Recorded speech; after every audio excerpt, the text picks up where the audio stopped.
नमस्कार, सुप्रभात। आदर्श शिक्षण समिति बाड़मेर में आप सभी भैया बहनों का हृदय से स्वागत, अभिनंदन। कक्षा चतुर्थी, विषय गणित, अध्याय 6 आकृतियां। आज हम कक्षा चतुर्थी में अध्याय 6 में आकृतियों के बारे में अध्ययन करेंगे। द्विआयामी आकृतियों के साथ अभ्यास। घन, घनाभ आकृतियों को खोलकर द्विआयामी स्वरूपों से जोड़ना। जिस प्रकार किसी आकृति बनी हुई है, उस आकृति को हम यदि खोलेंगे तो उसका फोल्डर किस प्रकार से बनता है, इसके बारे में हम आज विस्तृत अध्ययन करेंगे। अभी हमें ऊपर आकृतियां दिखाई दे रही है, त्रिभुज, आयत, वृत्त और वर्ग। तो गोल बंद आकृति को वृत्त कहते हैं। 3 भुजाओं वाली बंद आकृति को त्रिभुज कहते हैं। 4 भुजाओं वाली बंद आकृति को आयत कहते हैं तथा 4 भुजाएं समान हो ऐसी बंद आकृति को वर्ग कहते हैं। तो आज हम वृत्त के बारे में देखेंगे। हम अपने चारों ओर कई आकृतियां देखते हैं, जैसे चूड़ी, यानी महिलाएं हाथ में पहनती है, वो एक गोल आकृति की चूड़ी होती है। वैसे ही व्रत होता है। पहिया, गाड़ी का पहिया भी एक गोल होता है। इसी प्रकार हमारा व्रत भी थाली के समान गोल होता है। इत्यादि की सहायता से व्रत आकृति बना सकते हैं। प्रकार की उपयुक्त लंबाई खोलकर अपने नकुले सिरे को अपनी कॉपी में रखकर पेंसिल वाले सिरे को एक चक्कर घुमाएं। इस प्रकार से बनी आकृति व्रत कहलाती है। अब व्रत का केंद्र बिंदु। प्रकार से बनाए गए व्रत के चित्र में जिस बिंदु पर प्रकार का नुकीला सिरा रखा, वह व्रत का केंद्र कहलाता है। जब हम व्रत बनाते हैं तो उस समय जब प्रकार का नुकीला हिस्सा बीच में टिकाते हैं और पेंसिल को चारों ओर घुमाते हैं, तो बीच का जो बिंदु होता है, जिसको हम केंद्र कहते हैं। अब हम देखते हैं व्रत की त्रिज्या, यानी ये केंद्र बिंदु O है। O से A के बीच में त्रिज्या है, O से बीच के बीच की त्रिज्या है, और O से C भी त्रिज्या हो सकती है, O से D भी त्रिज्या है। और इसमें वृत्त की त्रिज्या प्रकार से बनाए गए चित्र में प्रकार की नोक के स्थान पर O तथा पेंसिल के नोक रखने वाले स्थान पर A लिखिए और OA को मिलाइए। OA वृत्त की त्रिज्या है। वृत्त पर अन्य बिंदु B, C, D लेकर OB, OC, OD को मिलाकर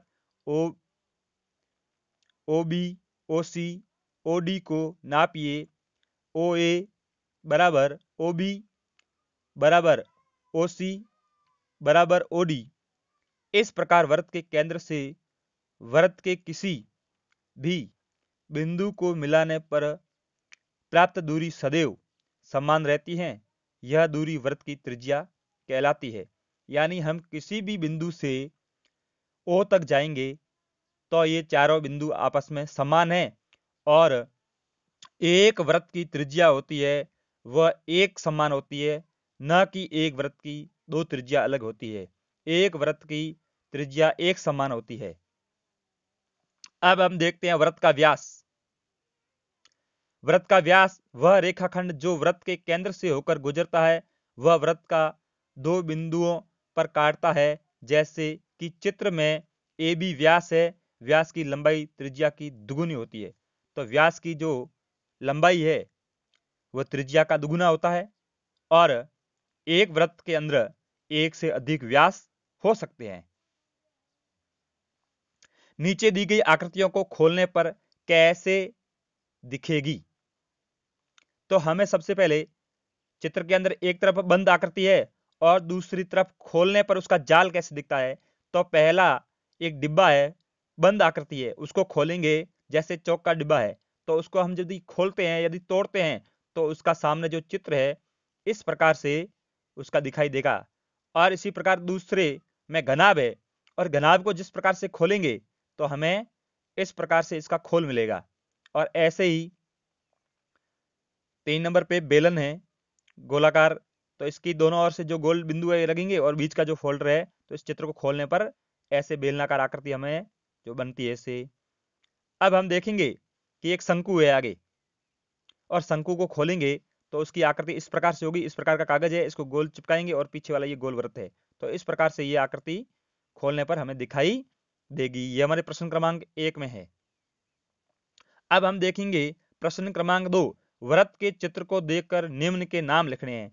तो इसमें त्रिज्या, व्यास और केंद्र।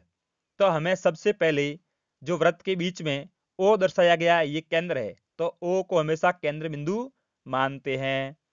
और इसके अंदर वृत्त की त्रिज्या, त्रिज्या हमेशा ओ से टी भी है, ओ से पी भी है, ओ से क्यू भी है और ओ से एस भी है। ये वृत्त की त्रिज्या है। इसी प्रकार वृत्त का व्यास क्यूपी भी है और एस टी भी ये वृत्त के व्यास है। इस चित्र के अंदर आपको ये बताया गया है त्रिज्या इसमें, और व्यास और केंद्र बिंदु किसको माना है। अब हम प्रश्न क्रमांक 3 में देखेंगे सत्य असत्य कथन बताने हैं। तो वृत्त में एक से अधिक व्यास हो सकते हैं, तो ये हमारा कथन है जो सत्य है। त्रिज्या की लंबाई व्यास की आधी होती है, तो त्रिज्या हमेशा व्यास की आधी होती है और त्रिज्या का व्यास दुगुना होता है, ये बात भी सत्य है, तो ये सत्य बात है। इसी प्रकार तीसरे में एक ही वृत्त की दो अलग अलग माप की त्रिज्या हो सकती है। मैंने पहले ही बताया था कि एक वृत्त में दो त्रिज्या अलग अलग प्रकार की नहीं हो सकती है, एक समान हो सकती है, इसलिए यह कथन असत्य है। अब हम देखेंगे प्रश्न इसी तीसरे का चौथा, वृत्त का व्यास सदैव केंद्र से गुजरता है। बिल्कुल सत्य बात है, वृत्त का जो व्यास है वो केंद्र से ही गुजरता है। नमस्कार, फिर मिलेंगे अगले वीडियो में। ये हमारे को तीनों ही प्रश्न अपनी अभ्यास पुस्तिका में करने हैं।